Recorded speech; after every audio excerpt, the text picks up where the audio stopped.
2022년 5월 1일 천안광성교회 주일 예배 드리겠습니다. 사랑과 은혜가 풍성하신 아버지 하나님, 생명의 기운이 온 대지에 퍼져나가는 아름다운 계절 5월의 첫 번째 주일을 우리에게 선물로 주시니 감사합니다. 가정의 달인 5월에 우리를 영적 가족으로 부르신 주님의 뜻을 깨닫고 사랑을 실천하는 성도들 되게 하옵소서.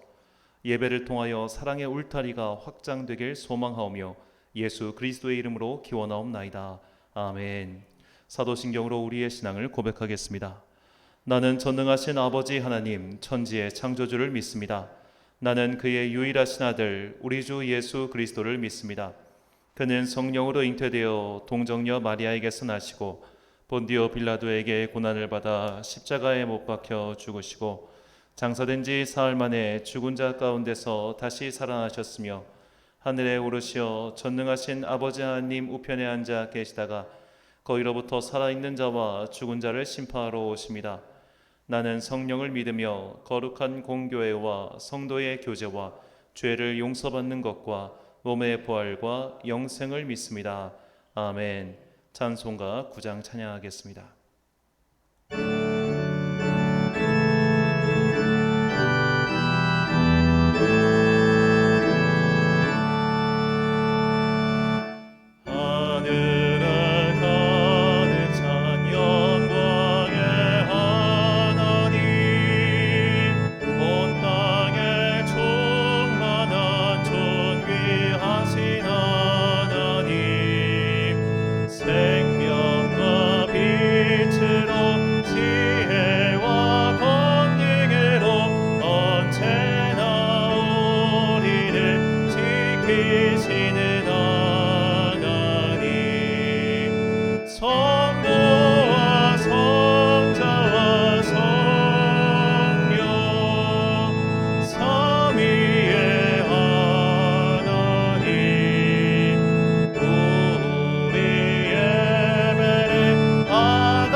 사랑이 넘치는 자비하신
교동문 96번을 함께 교독하시겠습니다.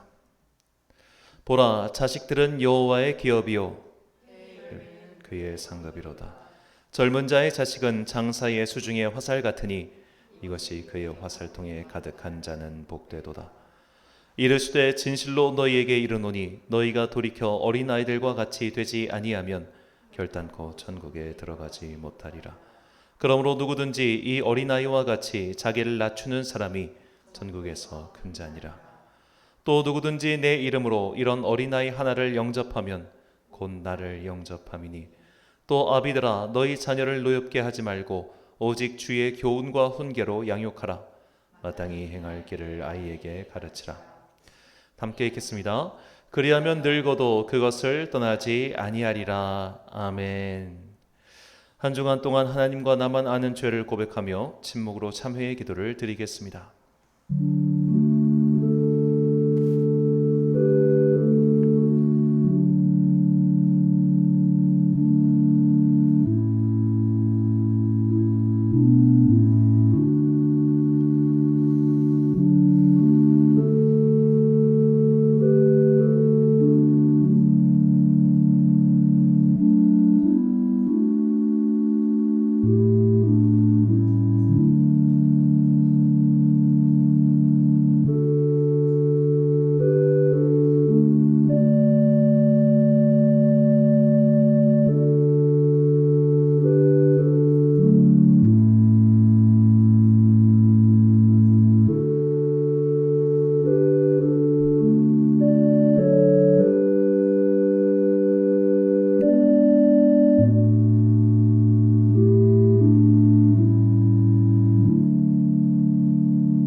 사죄의 말씀 선포하겠습니다.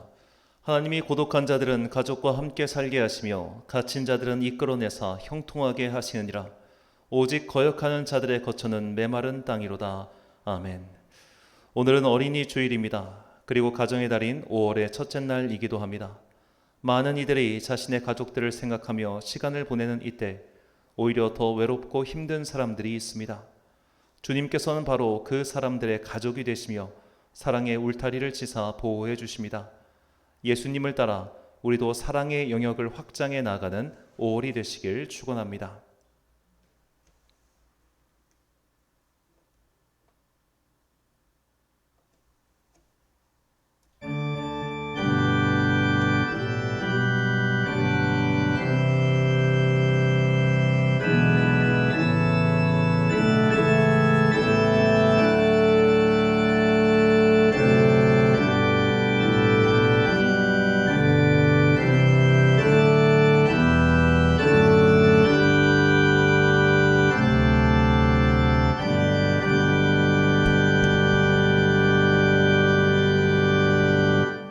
예배를 위하여 김주일 어린이 나와서 대표 기도하겠습니다.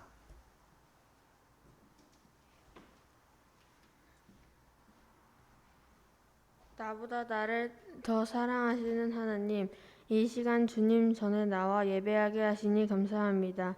이 자리에 오셔서 저희들의 마음 문을 열어 힘든 것은 회복하고 부족한 것은 결단하고 돌아가는 귀한 은혜의 시간이 되게 하여 주세요. 오늘은 어린이 주일로 예배하게 하시니 감사합니다. 주님께서는 어린아이를 특별히 사랑하시고 하나님 나라를 어린아이와 같이 받아들이는 자가 주님 나라에 또 들어간다고 말씀하셨습니다.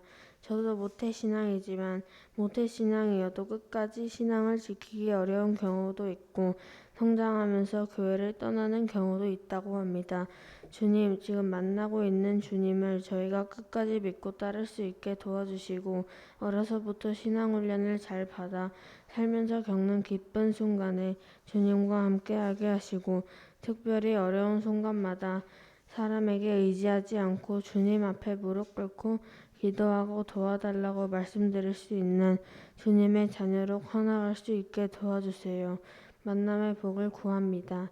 좋은 친구를 찾기보다 저희 자신들이 먼저 복된 만남의 상대가 되게 하시고 믿지 않는 친구들에게 예수님을 전하며 살게 해주세요. 천안 광성교회를 사랑하시는 주님, 이곳에 교회를 세우심을 저희들에게 몸소 보여주시니 감사합니다. 우리 교회가 한 영혼을 귀하게 여기며 주님 안에 손 맞잡고 다 같이 주님의 나라에 들어갈 수 있는 그날까지 서로 사랑하고 연합하며 이 땅에서 교회가 해야 할 일들을 마땅히 해나갈 수 있도록 복 주실 줄 믿습니다. 우리 교회가 개척교회인데 같이 예배드릴 성도님들을 보내주셔서 함께 행복하게 신앙생활 할 수 있게 해주세요. 우리 교회 목사님 사랑하여 주시고 건강 주셔서 주님께서 맡기신 일들을 잘 감당할 수 있도록 은혜 위에 은혜를 더해 주실 줄로 믿습니다. 주님, 우리 교회 성도님들을 지켜주세요. 어르신들 건강 지켜주시고 선교사님도 지켜주시고 외국에 나가 계시는 성도들, 사업하시는 성도들, 공부하시는 학생인 저희들, 직장에 다니시는 분들까지 주께서 눈동자와 같이 지켜주시사 각자의 자리를 선교지를 여기며 주님께서 명하신 것들을 잘 이행해 나가는 천안 광성교회 성도님들 줄 수 있게 도와주세요. 이제 우리 목사님을 통하여 주님의 말씀을 듣는 시간입니다. 이 말씀이 저희들 마음 안으로 들어와 한 주를 살아가는 힘이 되게 하시고 자꾸만 세상으로 돌리려고 하는 저희들의 눈을 주님 앞으로 고정시킬 수 있게 도와주시는 말씀이 될 줄로 믿으며 예배 끝나는 시간까지 저희와 함께 해주시고 주님 꼭 영광 받아주세요. 이 모든 말씀 아무것도 아닌 저희들에게 구원이란 큰 선물을 주신 예수님의 이름으로 기도합니다. 아멘.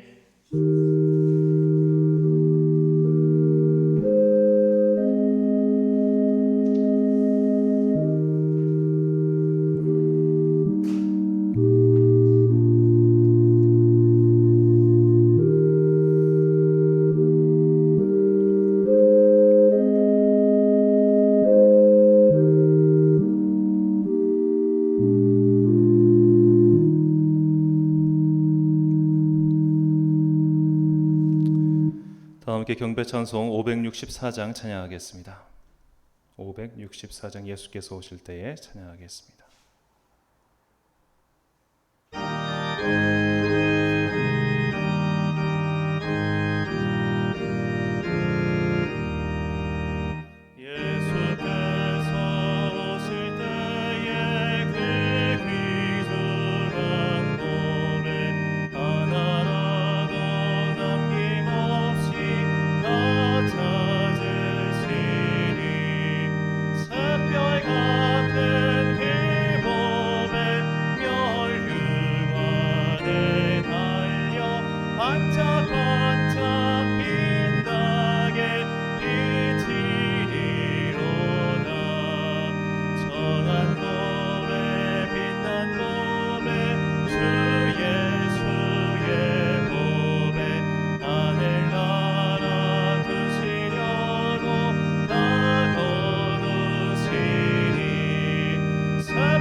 지난주 봉헌하신 분들입니다. 김종학 집사님 가정에서 주정헌금 드리셨습니다. 11조헌금 오광길 장로님, 김봉석 집사님, 홍미수 권사님 드리셨습니다. 감사헌금 남분호 권사님, 송 집사님, 그리고 김종학 집사님 가정에서 드리셨고요. 우리 김주일 어린이도 감사헌금 했습니다. 선교연금 오영은 집사님, 목적헌금 한상철 집사님, 그리고 연합캠프 목적헌금 드리셨고 또 무명의 성도님께서 어린이 전독축제를 위하여 헌금하셨습니다. 1,000번째 헌금 드렸습니다. 자, 정확히 오늘 이제 오후부터 어린이 전독 축제 시작합니다. 아무래도 이 오후 시간에 좀 오실 수 있는 분들이 많으실 것 같아가지고 이 오후부터 자녀와 함께 오는 분들에게 이렇게 상품 추첨해드리고 또 사진도 찍고 이렇게 하는 시간을 가지려고 합니다. 이 전도 축제의 목적은 이 지역 사회에 우리 교회가 좀 선한 영향력을 끼치기 위한 행사입니다. 그러니까 반드시 와가지고 뭐 교회 등록을 강요하거나 이런 것이 절대로 아니라 우리가 주님께 받은 사랑이 있으므로 이 사랑을 주변에 흘려보낼 수 있는 그런 사랑의 통로가 되자라는 목적을 하는 전도 축제이니 또 많은 또 지역에 안 믿는 특별히 사람들이 이런 것으로 좀 교회를 많이 방문하는 그런 시간이 되었으면 좋겠습니다. 이제 작은 교회 어린이 연합 캠프가 7월 29일 금요일부터 30일 토요일까지 금곡교회 아산시 배방금에 있는 금곡교회에서 우리 교회 주관으로 이렇게 실시됩니다. 이 캠프의 목적은 여름 성경학교를 단독으로 치를 수 없는 이런 교회들이 연합하여 서로 격려하고 힘을 얻기 위하여 하는 것입니다.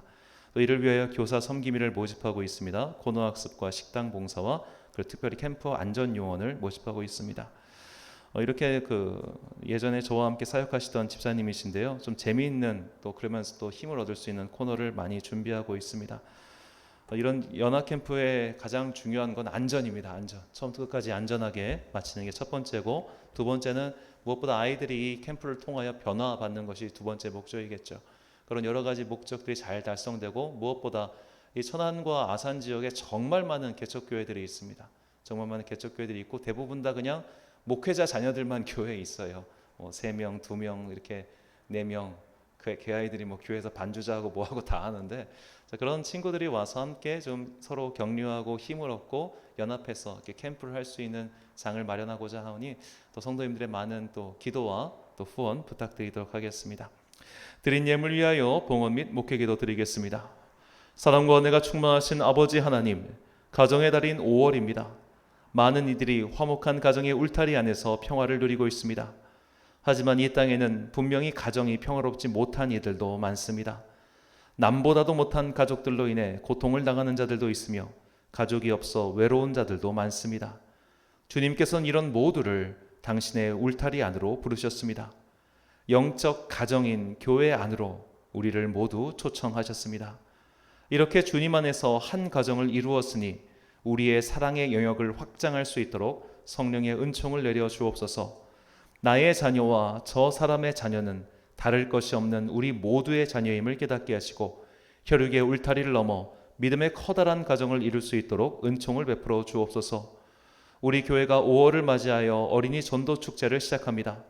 이 준비를 위하여 수고한 손길 가운데 역사하시고 그들에게 은총을 내려 주옵소서. 준비한 선물이 많지는 않으나 이곳을 밟는 이들이 모두 주님의 은혜를 누리며 사랑을 깨닫게 하옵소서. 오는 7월에 여름 캠프를 준비합니다. 이 캠프의 모든 것을 주님께 의탁합니다. 오직 주님이 인도하신 대로 나아가는 캠프가 되길 소망하오니 사람의 이름이 높아지는 것이 아니라 오직 주님의 영광만 가득한 시간 되게 하옵소서. 오늘도 교회를 위하여 또 하나님 나라를 위하여 귀한 예물을 바친 성도님들의 가정과 그 일터에 복을 내려주시고 하늘의 신령한 것과 땅의 풍성한 것들로 그들의 삶을 채워주옵소서. 또한 언젠가 우리의 삶이 곤고해질 때 하늘의 창고를 여시고 우리의 삶을 풍성히 채워주사 이 땅을 살아가는 동안 좌로나 우로나 흔들리지 않고 주님께서 우리에게 가라 하신 그 믿음의 길 굳건히 갈 수 있는 그런 굳건한 믿음의 반석 위에 우리를 세워 주옵소서. 이제 주님의 말씀 듣습니다. 이 말씀이 주께서 보내주시는 은혜의 종소리가 되길 원하오며 예수님의 이름으로 기도드립니다. 아멘.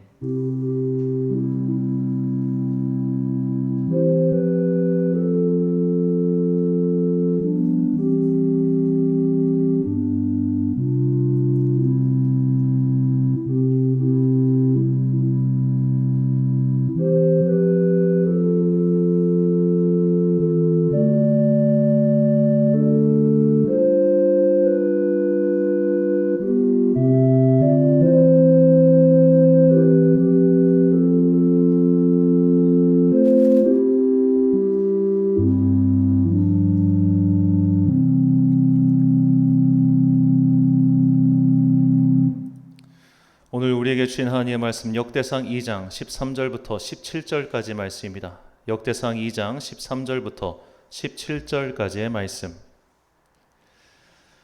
저와 함께 한 절씩 교독하시겠습니다. 이세든 맏아들 엘리압과 둘째로 아비나답과 셋째로 시므아와 넷째로 느다넬과 다섯째로 рат대와 여섯째로 오셈과 일곱째로 다윗을 낳았으며 그들의 자매는 스루야와 아비가일이라. 스루야의 아들은 아비새와 요압과 아사셀 삼형제요 함께 있습니다. 아비가일은 아마스를 낳았으니 아마사의 아버지는 이스마엘 사람 예델이었더라. 아멘. 자, 요압 엇나간 가족 사랑이란 제목으로 하나님의 말씀 선포하겠습니다. 자, 오늘은 많은 한국 교회가 지키고 있는 어린이 주일입니다. 그리고 특별히 내일부터 한 주간을 가정 주간으로 정해서 또한 지키고 있습니다. 이 5월의 첫 번째 주간을 이 믿음의 가정을 목표로 하여 예배하며 기도하는 기간으로 정해서 지키고 있는 것이죠. 우리는 보통 5월을 가정의 달이라고 부릅니다. 이 가정이라는 단어와 가족이라는 단어를 우리가 보통 섞어서 쓰는 경우가 많은데 그 의미는 약간의 차이가 있습니다. 가정이란 의식주 활동을 공유하는 생활 공동체로서 인간이 태어나서 처음 맞닥뜨리는 사회 집단 또는 공간을 가리키는 말이고, 가족이란 이 공간, 즉 가정을 이루는 공동체의 구성어를 일컫는 말입니다. 그래서 과거까지 가정은 대부분 혈연 공동체였죠. 그러니까 피로 엮여 있는 사람들이 함께 한 울타리 안에 모인 것이 가정이었고, 그 가정의 구성원 한 명 한 명을 우리는 가족이라고 불렀습니다. 즉 혈연 관계가 가정의 핵심이었던 것이죠. 그러나 요즘은 이런 혈연 관계가 더 이상 가정의 핵심이 아니게 되었습니다. 과거 대가족 사회에서 핵가족 사회로 됐다가 이제는 드디어 1인 가구 시대, 즉 1인 가정 시대가 열린 것이죠. 더 이상 배우자도 없고 파트너도 없고 혼자서 사는, 그래서 이렇게 한 가정을 이루고 사는 사람들이 많아졌습니다. 벌써 우리나라에서 노인 단독 가구가 160만 명이라고 합니다. 160만 명. 정말로 많은, 때문에 이제 홀로 사시는 독거노인이라고 하죠. 물론 그분들이 자녀가 있는 경우와 없는 경우를 또 구분할 수 있겠습니다만, 자, 그런 식으로 이제 1인 가구가 굉장히 많아졌기 때문에 어찌 보면 과거와는 조금 가정의 의미가 달라졌다라고 볼 수 있겠습니다. 그런 면에서 우리가 더 이상 이 가정 주간에 과거처럼 믿음의 가정을 세우고 부모는 믿음의 본을 보여주고 이것을 전승하고 이런 식의 어떻게 보면 패러다임은 좀 과거의 것이 된 것 같아요. 지금은 어떻게 보면 우리가 이런 혈연 가족 공동체를 넘어서는 새로운 가족의 모습을 인정하고 받아들이면서 이것을 어떻게 하나님 나라의 관점에서 해석하고 또한 발전해 나아갈 것인가, 이것을 고민해야 되는 시대가 드디어 온 것 같습니다. 자, 그런 관점에서 오늘 성경의 이야기는 우리에게 혈연 가족 공동체를 넘어서는 하나님 나라의 가정은, 하나님 나라의 가족 구성원들은 어떻게 행동해야 되는 것을 보여주는 귀한 반면교사의 사례라고 볼 수 있습니다. 자, 오늘 우리가 살펴볼 인물은 다윗의 부하인 요압입니다. 오늘 본문은 요압이 다윗의 조카였음을 밝히고 있죠. 본문 16절 말씀입니다. 그들의 자매는 수랴와 아비가일이라. 수랴의 아들은 아비새와 요압과 아사헬 삼형제요. 자, 다윗에게는 위로 형이 6명이 있었고, 이제 사무엘 상에는 7명이나 나오고 역대 상에는 6명 나오는데, 자, 이렇게 하여튼 6에서 7명 가까운 형들이 있었고 누나가 2명 있었습니다. 그러니까 총 9남매 중에 막내가 다윗이었죠. 자, 예전에는 이런 경우를 종종 볼 수 있었습니다. 제 친구 중에도 위로 누나가 6이네가 있어요. 자기가 막내예요. 자, 이 큰 누나랑 자기 나이 차이가 18살이었습니다. 그리고 누나가 굉장히 일찍 시집을 가가지고 저희 고등학교 2년 선배가 그 친구의 조카였어요. 그래가지고 학교에 고등학교 만나가지고 그 2년 위에 2살 위에 조카가 삼촌을 불러다가 삼촌 우리 학교에서 아는 척하지 말아요 라고 할 정도로, 과거에는 이렇게 막내 아들인 경우 정말 조카가 나이가 비슷하거나 그런 경우가 종종 있었습니다. 나이가 많은 경우도 이렇게 있었고요. 자, 요압과 다윗은 그런 사이였습니다. 조카인데 나랑 나이가 비슷한 조카였던 거예요. 같은 연령대에 조금 어렸거나 동년배였거나 혹은 위였을 수도 있을 것 같습니다. 자, 이런 식으로 굉장히 나이가 가까운 조카였기 때문에 사실 조카라는 느낌보다는 그냥 함께하는 가족이라는 느낌이 훨씬 더 강했죠. 자, 다윗은 나중에 사울 왕에게 쫓겨서 아둘람이라고 하는 곳에 도망쳤는데 그때 다윗의 온 가족, 즉 다윗의 혈연 가족이 모두 그리로 집결합니다. 사무엘상 22장 1절 말씀입니다. 그러므로 다윗이 그곳을 떠나 아둘람 굴로 도망하매 그의 형제와 아버지의 온 집이 듣고 그리로 내려가서 그에게 이를 얻고. 자, 당시 다윗을 쫓았던 사람은 사울 왕인데 이 사울 왕은 그 당시에 이미 이성적 판단이 불가능한 사람이 되었습니다. 그래서 다윗을 숨겨줬던 한 제사장의 가정을 몰살시키는 일까지 벌이죠. 그냥 다윗을 숨겨주었다는 이유만으로 불문곡직하고 그들을 전부 다 반역자로 몰아쳐다녔던 겁니다. 그렇기 때문에 다윗의 혈연 공동체가 제일 먼저 타깃이 될 것은 분명한 것이었죠. 그래서 다윗의 혈연 가족들은 살기 위해서 다윗에게로 모여들었고 그때부터 진정으로 그들은 운명 공동체가 되었습니다. 그러니까 우리가 아무리 혈연 가족이라도 같이 붙어 있지 않으면 사실 가족 같지 않잖아요. 그런데 다윗의 그 가족들은 다 같이 아둘람굴에 모여가지고 다윗과 정말 말 그대로 생사고락을 함께한 겁니다. 그러니까 어렸을 때 함께한 것이 아니라 어려울 때부터 함께해서 다윗이 승리할 때 그 모든 영광을 함께 누린 것이죠. 이 다윗의 아둘람 공동체에서 두각을 나타낸 사람이 그 다윗의 조카들이었던 이 요압 삼형제였습니다. 자, 삼형제 중에 요압은 다윗의 모든 그런 부하들의 우두머리가 되지요. 역대상 11장 6절과 그리고 10절 말씀입니다. 다윗이 이르되 먼저 여부수 사람을 치는 자는 우두머리와 지휘관으로 삼으리라 하였더니 스루야의 아들 요압이 먼저 올라갔으므로 우두머리가 되었고 다윗에게 있는 용사의 우두머리는 이러하니라. 이 사람들이 온 이스라엘과 더불어 다윗을 힘껏 도와 나라를 얻게 하고 그를 세워 왕으로 삼았으니 이는 여호와께서 이스라엘에 대하여 이르신 말씀대로 함이었더라. 아멘. 자, 요압은 그 다윗의 여러 용사 중에서 으뜸이었습니다. 그 자체가 굉장히 싸움을 잘하고 전쟁에 능한 장수였던 것이죠. 그러니까 능력이 있었어요. 능력이 있었고 지도력도 있었고 무엇보다 다윗의 조카였기 때문에 그를 배신할 일 자체가 없는 아주 그냥 완벽한 어떻게 보면 부하로서의 조건을 갖추고 있었습니다. 자, 그렇기 때문일까요? 요압은 사실 다윗을 위해서 온갖 굳은 일을 도맡아 합니다. 그러니까 다윗에게 모든 영광이 집중되기 위해서 자기는 뒤에서 조직의 2인자로서 어떻게 보면 더러운 일들을 처리하고 다닌 것이죠. 자, 요압이 다윗을 위해서 했던 일은 다음과 같습니다. 먼저 사울 왕의 동생인 아브넬을 죽였습니다. 그리고 반역자인 압살롬과 압살롬의 편에 섰던 다윗의 또 다른 조카이자 사촌인 아마사를 처리합니다. 그리고 다윗의 명령으로 우리아를 죽였고 다윗의 명령으로 이스라엘의 인구 조사를 시행했습니다. 자, 이 일들 중에 다윗이 이것을 행한 것 때문에 공식 석상에서 요압에게 화를 낸 것이 1번과 2번입니다. 자, 당시에 사울 왕의 동생인 아브넬이 이 전세가 불리해지자 다윗에게 찾아와 이제 항복을 하겠다고 이야기를 합니다. 다윗은 아브넬을 선대하면서 네가 이제 항복했으니까 이제 내가 너를 높은 자리에 올려줄게 고마워 했는데 그가 돌아가는 길에 요압이 그를 죽여버려요. 자, 이것 때문에 이제 다윗은 굉장히 화를 냅니다. 그런데 요압 입장에서는 이 아브넬이라고 하는 존재는 당연히 다윗 왕권의 안정화를 위해서 없어져야 할 인물입니다. 반란군의 수계였어요. 그리고 전임 왕의 동생이에요. 얼마든지 다윗의 통치 기간 중에 불온 세력이 그를 중심으로 모일 가능성이 농후했습니다. 더구나 그들은 이미 7년 동안 내전을 치렀습니다. 그렇기 때문에 이 아브넬이라고 하는 존재가 처리되지 않으면 다윗 왕과는 항상 불안할 수밖에 없었던 거예요. 그래서 자기가 오명을 뒤집어 쓰더라도 물론 그에게는 이제 동생의 죽음에 대한 복수심도 분명히 있었겠지만 무엇보다 다윗 왕가를 안정시켜야 되는 어떻게 보면 그의 목적이 그런 결과를 낳았다고 볼 수 있겠습니다. 그리고 반역자인 압살롬을 처리합니다. 다윗은 끝까지 압살롬을 죽이고 싶은 마음이 없었습니다. 내가 너무 사랑하는 아들이었거든요. 내가 너무 사랑하는 아들. 실제로 다윗을 보면 다윗이 아들들을 다 골고루 사랑하지 않았어요. 그도 잘생긴 아들을 유독 편애하는 것 같습니다.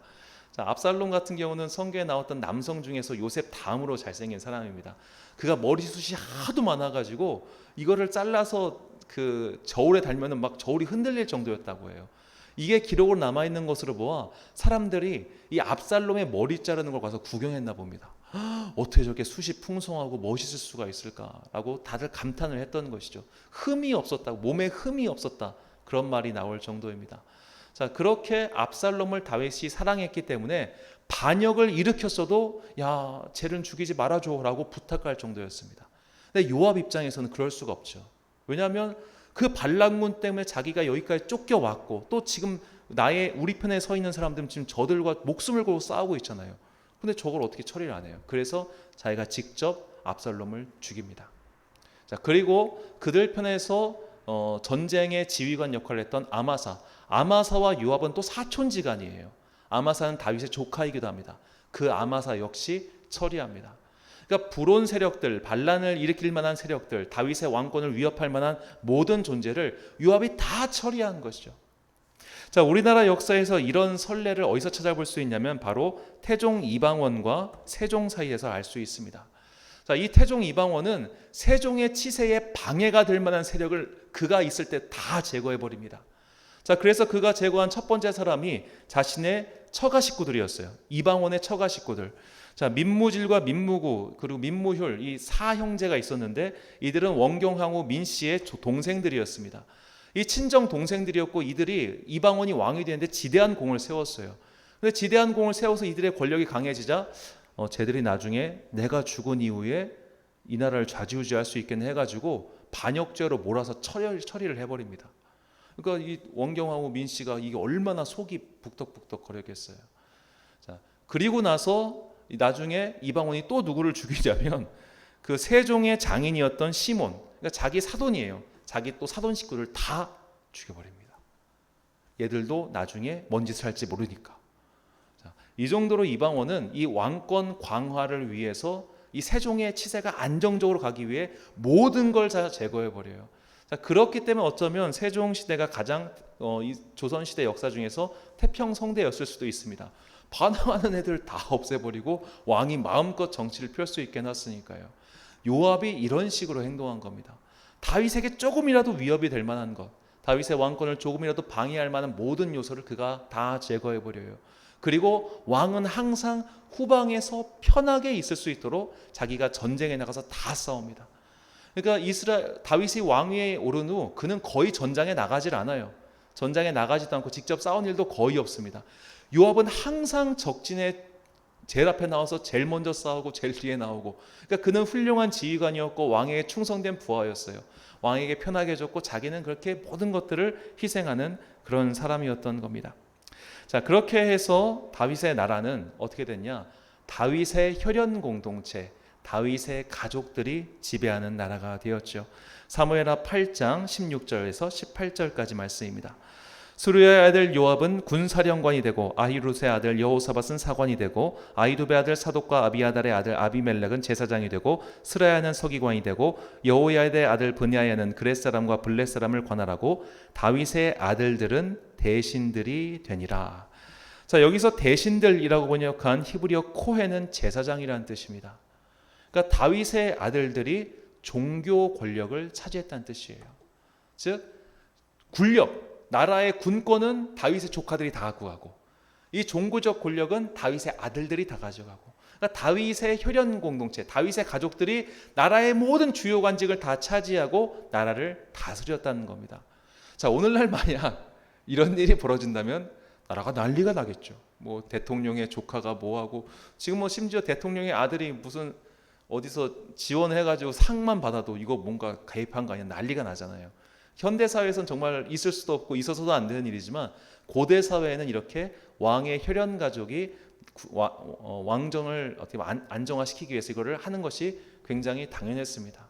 우리 조선 시대에도 성종 전까지는 이런 세자들, 그러니까 세자가 된 나머지 대군들이죠. 대군들이 영의정을 하기도 했고 그랬어요. 하지만 성종 때부터 이런 것들 전부 막아버렸는데, 이처럼 나라의 초반에 왕권을 안정화시키기 위해서 혈연 가족 중심으로 그 권력을 장악하는 것은 고대에서부터 중세에 이르기까지 굉장히 흔한 일이었습니다. 자, 이렇게 죽도록 충성한 이 요압은 크게 칭찬을 받고 여생을 안정적으로 마무리해야 될 것 같은데, 자, 다윗이 그의 아들 솔로몬에게 이런 유언을 남기죠. 열왕기상 2장 5절과 6절 말씀입니다. 수르의 아들 요압이 내게 행한 일, 곧 이스라엘 군대의 두 사령관 넬의 아들 아브넬과 예델의 아들 아마사에게 행한 일을 내가 알거니와 그가 그들을 죽여 태평 시대에 전쟁의 피를 흘리고 전쟁의 피를 자기의 허리에 띤 띠와 발에 신은 신에 묻혔으니 내 지혜대로 행하여 그의 백발이 평안히 스올에 내려가지 못하게 하라. 자, 이 말인즉 내 조카인 요압, 걔가 피를 많이 묻혔어. 그리고 걔는 앞으로 너에게 방해가 될 거야. 그러니 지혜롭게 조용히 잘 처리해라 라고 유언을 남긴 거예요. 자, 요압 입장에서는 이것을 뭐라고 할 수 있을까요? 토사구팽이죠. 정말로 힘든 시기를 함께 보냈어요. 정말로 죽도록 충성했어요. 그래서 우리 가족이 다 잘 먹고 잘 살 수 있도록 모든 것을 마련하는데 1등 공신이 다윗이라면 2등 공신은 요압인 거예요. 내가 우리 삼촌을 위해서 이렇게 열심히 일했어. 내가 우리 조카들을 위해서 이렇게 열심히 일했어. 근데 그 결과는 나보고 죽으래요. 얼마나 황당한 일이겠습니까? 제가 이 요압에 대한 거를 계속 성경을 보다가 되게 좀 가슴이 아프고 한편으로 좀 찡한 게 있어요. 요압은 어디 살았을까요? 요압이 살았던 장소. 요압 정도 나라의 1등 공신이고 군대 장관이면 당연히 예루살렘 성 안에서 좀 좋은 집을 짓고 살지 않았을까요? 다윗도 이제 성에서 사는데 그럼 나는 성까지는 아니더라도 좀 큰 저택에서 살아야 되지 않을까요? 자, 요압의 집이 어디에 있었는지 그 다음 절에 나옵니다. 열왕기상 2장 34절. 여호야다의 아들 브나야가 올라가서 그를 쳐 죽이매 그가 광야에 있는 자기의 집에 매장되니라. 자, 요압은 마치 최영 장군 같은 사람이에요. 자기가 이런 권력을 장악했지만 이 권력을 가지고 나만 배부르게 살 생각이 없었던 사람입니다. 우리 가족 다 같이 살아야지. 우리 가족 다 같이 먹고 살아야지. 나는 우리 가족들을 위해서 이렇게 희생하고 살 수 있는 사람이었어요. 그는 굉장히 깨끗하게 산 사람입니다. 내가 임금님을 위해서 충성하고 내가 나라를 위해서 내 개인적인 착복 안 하고 이렇게 살다가 죽은 사람이에요. 얼마나 억울하겠습니까? 그렇다면 우리는 요압이 도대체 무엇을 잘못했길래 이런 말년에 비참한 죽음을 맞이했는가? 그것을 한번 생각해 볼 필요가 있습니다. 요압은 어째서 그렇게 가족을 위해서 충성하고 나라를 위해서 헌신하고 왕을 위해서 모든 것을 바쳤고 그리고 개인적인 영달을 추구하지 않았음에도 불구하고 이런 비참한 최후를 맞이하게 되었을까요?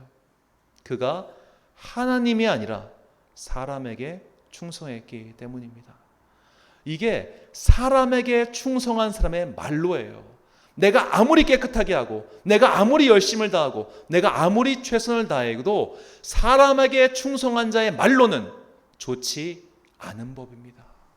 우리가 이 요압의 최후를 관해서 이런 것들을 항상 살펴봐야 됩니다. 물론 우리는 함께 한 형제 자매로 태어난 나의 혈연 가족을 돌봐주고 사랑해야 할 의무가 있습니다. 이것은 성도든 누구든 마찬가지입니다. 특별히 내가 하나님께 부름받은 성도라고 해서 또 성경에 나온 예수님의 말씀 등을 토대로 해가지고 우리 무슨 형제를 내가 돌볼 필요가 있어. 우린 다 주 안에서 한 형제 자매니까 그냥 내 혈연 가족은 뒤로 하고 일단 뭐 교회 식구들부터 챙겨야겠다. 이게 아니에요. 우리는 항상 혈연 가족에 대한 일정간의 사랑의 의무를 갖고 있습니다. 바울이 이야기합니다. 디모데전서 5장 8절 말씀. 누구든지 자기 친족, 특히 자기 가족을 돌보지 아니하면 믿음을 배반한 자요 불신자보다 더 악한 자니라. 아멘. 자, 가까운 혈연 가족을 돌보고 특별히 그들에게 복음을 전해서 그들의 영혼을 구원하는 것은 모든 성도가 항상 가지고 있는 의무요 또한 십자가예요. 내 혈연 가족, 특별히 내가 혈연 가족과 관계가 안 좋은 사람들이 있습니다. 여러분 얼마든지 형제와 형과 동생이 원수되는 일 세상에 너무나 흔합니다. 너무나 흔해요. 평생 안 보다가 부모 장례식 때 만나는 형제자매가 한둘인 줄 아십니까? 부모 장례식 때 안 오는 사람도 많습니다. 자, 우리가 형제자매나 그렇지만 우리는 항상 그리스도인으로서 이 형제자매에 대한 사랑의 부채의식을 갖고 있어야 돼요. 그래도 내가 저들을 사랑해야지. 그래도 내가 저들을 돌봐줘야지. 이런 부채의식을 우리는 갖고 살아가야 됩니다. 그런데 이것이 부채의식을 넘어서서 어떻게 보면 내가 쟤를 위해서 못할 게 없어. 내 형제를 위해서 내가 희생해야 돼. 내가 내 형제를 끝까지 지켜줄 거야. 그 누구보다도 더 라는 마음으로 과도하게 흘러가면 그는 이미 하나님보다 내 가족을 더 우선시하는 사람이 되고 맙니다. 내 가족을 위해서라면 하나님도 잠시 등한시하고, 내 혈연 가족, 내 형제들, 내 자매들을 위해서라면 하나님보다 이들이 훨씬 더 소중해라고 하는 사람들은 결국 그 끝이 요압처럼 좋지 않게 흘러갈 수 있습니다. 요압은 가까운 자기 가족들을 위해서 정말 평생을 희생하고 살았습니다. 그러나 그 끝이 좋지 않았던 것처럼 우리가 하나님이 아니라 내 혈연 가족을 세상에서 가장 우선시하고 살아가면 그 끝이 안 좋을 가능성이 매우 높다는 것이죠. 자, 요압이 끝이 안 좋았던 이 비극, 우리는 이런 비극을 통해서 세상 가족 공동체, 그러니까 우리가 생각하는 일반적인 혈연 가족 공동체를 위해서 사는 것이 아니라 오히려 하나님께서 말씀하신 하나님 나라의 가정 공동체를 우리가 지향하고 살아야 된다는 것을 말씀을 통해 배울 수 있습니다. 예수님께서는 하나님 나라 가족 공동체가 무엇인지 다음과 같이 설명하셨습니다. 마가복음 3장 31절부터 35절까지 말씀입니다. 그때 예수의 어머니와 동생들이 와서 밖에 서서 사람을 보내어 예수를 부르니 무리가 예수를 둘러 앉았다가 여짜오되 보소서 당신의 어머니와 동생들과 누이들이 밖에서 찾나이다. 대답하시되 누가 내 어머니이며 동생들이냐 하시고 둘러앉은 자들을 보시며 이르시되 내 어머니와 내 동생들을 보라. 누구든지 하나님의 뜻대로 행하는 자가 내 형제요 자매요 어머니니라. 아멘. 자, 이것이 예수님께서 우리에게 전해주신 하나님 나라 공동체의 가치입니다. 하나님 나라의 가정 공동체는 혈연 관계로 묶인 공동체가 아니라 주님의 부르심 안에서 한 교회 안에 부름받은 가정이라는 거예요. 한 교회는 영적 가정 공동체입니다. 이 영적 가정 공동체에서 우선순위는 피가 섞여 있냐, 가족 관계 증명서에 서로 이름이 얽혀 있냐, 이것이 아니라 한 교회 울타리 안에 있으면 우리는 모두 형제요 자매라는 겁니다. 그렇기 때문에 우리는 내 혈연 가족과 동일한 가치를 가지고 나의 영적 가족들을 서로 대해야 돼요. 사랑으로서. 이것이 우리의 이론이자 동시에 이상이며 목표입니다. 왜 이상이고 목표냐? 우리가 현실의 교회가 사실 이렇지 않다는 걸 누구나 다 알고 있지 않습니까? 서로 미워하고 싸우고 질투하고 막 그냥 상대하기 싫어하고 이런 게 사실 교회 안에 너무나 비일비재하죠. 하지만 교회가 지향해야 될 목표는 마치 혈연 가족 공동체보다 사실은 더 끈끈한 주님의 부르심 하에서 우리가 한 몸을 이루었다는 것을 오몸소 증명하고 살아야 할 사랑의 의무와 목표가 우리에게 있다는 겁니다. 이것이 이루어지지 않으면 우리는 사실 일반 공동체와 똑같은 일들을 벌일 수밖에 없다는 것이죠. 자, 이 종교 공동체 가운데 이 창시자의 혈연 가족 공동체를 우선시하다가 둘로 쪼개진 집단이 있습니다. 그것이 이슬람이에요. 자, 이슬람은 크게 수니파와 시아파라고 하는 집단으로 나뉘는데 이 수니파 같은 경우는 그냥 소위 말해 전통적인 칼리프, 이슬람 종교지들을 모두 인정하지만 시아파 같은 경우는 무함마드의 혈통만을 진정한 종교 지도자인 이맘으로 인정합니다. 이제 무함메드가 죽고 나서 이 무함메드의 후계자로서 그의 사촌 동생이면서 동시에 사위인 그 알리라고 하는 사람 후계자로 세워요. 근데 이 알리가 암살을 당합니다. 그래가지고 암살을 당하고 칼리프 자리를 뺏기자 이 알리의 후손들이 우리는 알리의 후손, 즉 무함마드의 후손 외에는 인정하지 않을 거야라고 갈라져서 지금까지 서로 싸우는 거예요. 1000년 넘게. 이들의 싸움은 정말 대단합니다. 자, 무함메드 참 발음이 어려운데 이 무함마드에게는 되게 파티마라고 하는 그가 굉장히 사랑하는 딸이 있었는데 이 딸을 사촌 동생인 알리에게 시집을 보낸 거예요. 그러니까 그만큼 알리를 신뢰했다는 거죠. 그렇기 때문에 이 사람들 시아파는 이 알리야말로 진정한 이맘이다라고 이렇게 해서 지금까지 이들은 격렬한 싸움을 벌이고 있습니다. 그러니까 혈연 공동체 위주로 어떻게 보면 이게 어떤 공동체는 가기 시작하면 이런 끊임없는 싸움이 일어난다는 것이죠. 자, 우리나라의 기업이든 어떤 종교 집단이든 보십시오. 이렇게 총수의 아들, 담임 목회자의 아들 이렇게 계속 이어오면은 언젠가는 탈이 나기 마련입니다. 그가 아무리 능력이 있다 할지라도. 그렇기 때문에 혈연 공동체, 내 가족을 위해서 이렇게 끊임없이 우리가 나아가기 시작하면 그 끝은 결국 요압과 같은 파국에 이를 수밖에 없다는 것을 우리는 기억해야 합니다. 우리는 혈연 공동체를 뛰어넘는 하나님 나라의 가정 공동체, 하나님 나라의 가족 개념을 세워야 됩니다. 하나님 나라의 가족으로 부름받은 자들이 교회이며 우리는 교회 안에서 이런 하나님 나라의 가정이 어떤 것인지를 보여줘야 할 사명이 있는 것이죠. 그래서 옛날 목사님들이 자기 혈연 가족보다 교인들을 더 우선시했던 겁니다. 옛날 목사님들은 교회에서 자기 자식들을 아는 척도 안 했다고 합니다. 왜냐하면 교인 자식들 일주일에 한 번 본 이 교인 자녀들을 똑같은 마음으로 사랑해 줘야 되기 때문에 내 아들들은 거들떠보지도 않은 거예요. 이것들이 뭘 하고 있는지. 그래가지고 심지어 집에서 사모님이 아픈데 동시에 교인이 아파요. 그럼 어디로 갔을까요? 교인 집으로 간 거예요. 부인이건 자식이건 일단 뭔 모르겠고 일단 내가 일로 간다 이거 다 글로 갔어요. 이게 과거에 그래서 정말 많은 상처를 받고 특히 이제 지금 제 또래의 목회자 자녀들이 이런 아버지 때문에 상처받은 애들 정말 많습니다. 우리 아버지는 가정을 하나도 돌보지 않았어. 그 유명한 이야기 있죠. 그 오카는 목사님, 그분이 평생 가족 사진을 찍어본 적이 한 번도 없답니다. 마지막으로 찍은 가족 사진이 뭐냐면은 그의 영정 사진 들고 그때 찍은 거예요.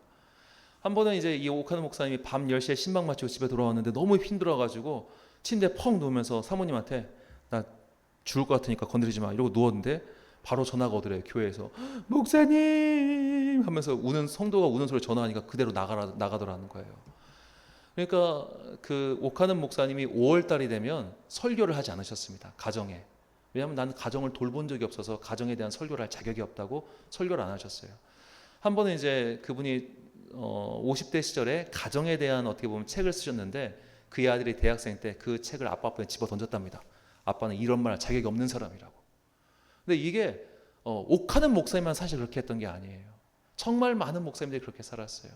예전에 이제 제가 모셨던 그 정성진 목사의 스승 목사님이 계셨는데 이분이 평생 충청 지역에 20개 넘는 교회를 개척했습니다. 그런데 교회가 성장해서 자립하면 떠나서 또 개척하고 자립하면 떠나서 또 개척하고 그랬어요. 그러면 이렇게 천안에 20개 넘는 교회를 개척하는 동안 그분의 따님은 어떻게 살았을까요? 학교를 못 다녔습니다. 초등학교 졸업했어요. 그리고 겨우 기술 배워서 이발소하고 살았다고 합니다. 자기 가족은 하나도 돌보지 않고 그냥 그렇게 교회를 위해 산 거예요. 이 사람들이 이상한 사람이라 그렇게 산 게 아니라 그 당시 사람들은 목사는 하나님 나라의 영적 가족이 무엇인지를 보여줘야 하는 사명이 있다고 생각했기 때문에 당연히 자신의 혈연 가족은 희생시키는 게 당연했고 나는 오히려 이것이 맞다는 것을 보여줘야 되는 사명이 있던 것이죠. 과유불급이라고 너무 과한 것은 물론 당연히 지양해야겠지만 그들이 단순히 무슨 교회의 성공을 위해서 그렇게 하는 것이 아니라 나름 이런 이상적인 목적을 가지고 행동했다는 것은 우리가 기억해야 될 것입니다. 자, 우리가 살고 있는 시대는 모두가 다 내 가족이 가장 중요하고 내 새끼가 제일 소중하죠. 그래서 교회 안에서도 다들 내 새끼가 소중하다 보니까 예전에는 교회 안에서 애들끼리 싸우고 나면은 에휴 뭐 그럴 수도 있죠 하고 뭐 넘어간 게 있었다면 지금은 난리가 나요. 심지어는 이런 경우도 있다고 합니다. 유치부인데 선생님한테 와서 부탁을 해요. 선생님 우리 애랑 제가 사이가 안 좋은데 딴 반 되게 해주세요. 떨어뜨려 놔주세요. 심지어 이제 그때 사랑부에 그러니까 약간 좀 지체가 불편한 친구가 있으면 우리 애는 쟤랑 딴 반 되게 해주세요. 이렇게 얘기하는 사람 정말 많습니다. 교회가 하나도 영적 가정이 아니에요. 같은 영적 가정이면 그렇게 아픔에 있는 사람도 함께 우리가 걸어가야 된다면 당연한 사고라도 있을 텐데 그것조차 부끄러워하지 않고 내 자식을 위해서라면 내 가족을 위해서라면 그런 건 상관없어. 일단 내 새끼가 제일 좋아하고 편해야 돼. 이것이 교회 안에도 정말 팽배해 있습니다. 이것은 결코 자랑스러운 것이 아닙니다. 우리는 이것을 오히려 부끄러워하고 하나님 나라의 영적 가정을 이루기 위해서 정말로 교회에서 우리가 무엇을 해야 되는 것을 지금부터 세워나가야 합니다. 그래서 주님께서는 우리에게 이렇게 말씀하십니다. 로마서 12장 10절부터 13절까지 말씀 우리 같이 한 목소리로 읽겠습니다. 시작. 형제를 사랑하여 서로 우애하고 존경하기를 서로 먼저 하며 부지런하여 게으르지 말고 열심을 품고 주를 섬기라. 소망 중에 즐거워하며 환난 중에 참으며 기도에 항상 힘쓰며 성도에 쓸 것을 공급하며 손 대접하기를 힘쓰라. 아멘. 몸으로서 이미 묶인 가족 공동체에게도 우리는 물론 잘해야 합니다. 그러나 그만큼 영적 가정, 곧 하나님 안에서 하나로 부름받은 그런 가족들에게도 동일하게 대할 수 있도록 우리는 의식적으로 믿음의 훈련을 지속해야 됩니다. 사랑하는 천안 광성교회 성도 여러분, 그리고 이 예배를 드리시는 귀한 주님의 자녀 여러분, 요압은 그의 삼촌이자 임금인 다윗에게 최선을 다해 충성하였지만 그 말로가 좋지 않았습니다. 그것은 요압이 하나님이 아니라 사람에게 충성하는 자였기 때문입니다. 요압은 자기 동생들이나 다윗에게는 진실한 마음을 갖고 있었는지는 모르겠지만 하나님을 향한 진실된 마음은 안타깝게도 없었습니다. 오늘날 많은 성도들이 요압처럼 가족들을 사랑합니다. 세월이 지날수록 사람들 사이에서는 역시 믿을 것은 혈연 공동체, 가족밖에 없다라는 인식이 더욱 생겨나고 있습니다. 그래서 이제는 교회의 일보다 혈연 가족의 일을 우선시하는 것을 아무도 이상하게 생각하지 않습니다. 하지만 먼저 믿어서 부름받은 우리는 하나님 나라의 가족 공동체가 무엇인지, 교회가 영적 가족이 되었고 그 안에서 서로 사랑한다는 것이 무엇인지 보여줘야 합니다. 교회 안에서조차 내 자녀가 제일 소중하고 내 자녀를 다치게 하면 눈을 부라리며 달려드는 것은 옳지 못합니다. 저 사람의 자녀 또한 내 자녀인 것처럼 기도하고 사랑하는 것이 마땅합니다. 교회 안에서 내 피가 많이 섞인 순서대로 차등 사랑을 베풀어선 안 됩니다. 이런 가족 사랑을 꺾는 것이 영적 가정으로서의 훈련임을 잊지 마십시오. 주님께서는 우리를 하나님 나라의 영적 가족으로 부르셨습니다. 그렇게 그 부르신 소명에 충성하며 이것을 다음 세대와 그 다음 세대까지 모두 전해가는 거룩한 주님의 자녀들 되시기를 간절히 축원합니다. 기도하겠습니다. 사랑과 은혜가 풍성하신 아버지 하나님, 주님께서는 우리를 영적 가정으로 묶으셨습니다. 그 안에서 서로 사랑하고 인내하고 용납하고 품어주라, 그렇게 말씀하십니다. 그러나 지금까지 우리는 너무나 혈연가족 중심으로 살아왔습니다.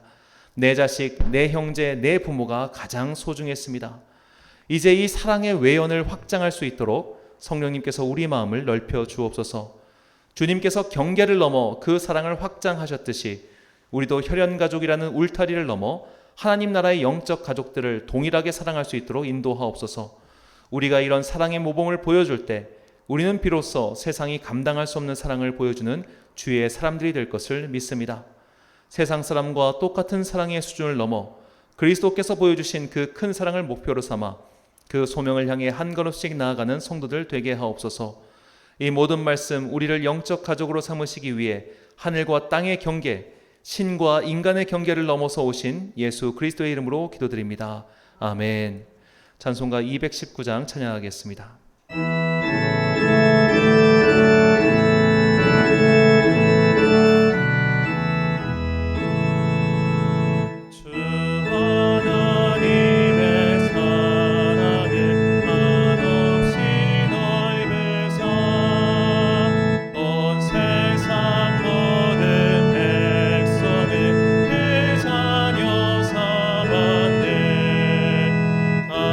나라 말과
말씀 선포하겠습니다. 자리에서 일어나시기 바랍니다. 주님께서는 우리를 영적 가족으로 엮으셨습니다. 우리는 하나님 나라의 가정을 이루기 위해 교회로 모였습니다. 그러니 그 부르심의 소명을 따라 사랑의 영역을 확장해 나가십시오. 내 혈육을 위해서라면 뭐든 할 수 있다는 식의 사랑은 건강한 성도의 사랑이 아닙니다. 우리의 사랑의 모습은 그리스도 예수의 본을 따라가야 하며 예수님은 하나님 안에서 함께 부름을 받은 모든 사람을 동일하게 사랑하셨습니다. 피보다도 진한 영혼의 부름을 깨닫고 혈연 가족을 넘어 영적 가족을 이루어가는 우리 교회가 되길 간절히 축원합니다. 축도로 예배를 마치겠습니다. 지금은 우리 주 예수 그리스도의 은혜와 하나님 아버지의 놀라우신 사랑과 성령님의 교통하심이 이제 혈연 가족 공동체를 넘어 영적 가정을 이루어가리라 다짐하는 귀한 주님의 자녀들 머리머리 위에 지금부터 영원까지 함께 하시기를 간절히 축원하옵나이다. 아멘.